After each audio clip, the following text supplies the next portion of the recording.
எந்த ஒரு ஜென்ஸுமே எதிர்பார்க்குறது லேடிஸ்கிட்ட உண்மையாக இருக்கிறது தான். நடிக்கிறதோ நடிப்போ நாடகமோ சினிமாவோ இதெல்லாம் ஒன்றும் வாழ்க்கையில உதவாது. அதெல்லாம் கொஞ்சம் காலத்தில் எல்லாமே போயிடும். உண்மையான அன்பு இருக்கிறவங்க மட்டும்தான் ரியாலிட்டியாக ரொம்ப உண்மையான அன்போடு இருக்கிறவங்கள தான் லைஃப் நல்லா இருக்கு. இதுதான் பேசிக்.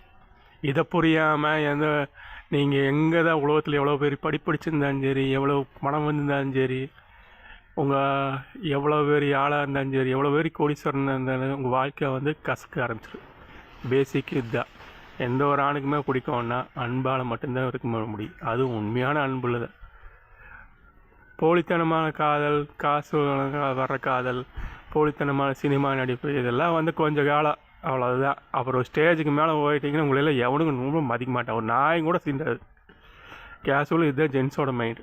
இதை கம்பல்சரி லேடிஸ் யார் தெரிஞ்சுக்கிறாங்களோ முழுசாக தெரிஞ்சுக்கலாம். அவங்க லைஃப் சூப்பராக டக்கராக ஃபென்டாஸ்டிக்காக இருக்குது. மித்தபடி சினிமா காட்டுறது, பந்தா பண்ணுறது, படிச்சுன்ற ஆணவத்தில் ஆடுறது, இந்த கூத்தாடியில் இருக்குன்னு கெட்டிக்காரன் பொழப்பு 8 நாளில் விடிஞ்சு போயிருன்னு சொல்லுவாங்க. அது மாதிரி தான் இதெல்லாம். பேசிக் நாஞ்செல்லாம் இதெல்லாம் பெரிய பெரிய இதில் லெக்சர்லாம் சொல்கிறாங்க. இதுதான் உண்மையான ரீசன். இதை தெரிஞ்சவங்க யாருன்னு இருக்கணும், அவங்க லைஃப் நல்லா இருக்கும். சூப்பராக வேர்ல்ட்லேயே நம்பர் 1 லைஃப்பாக இருக்குது. முடிஞ்சால் மாறுங்க, நல்லா இருங்க லைஃப்பில். வாழ்க வளமுடன்.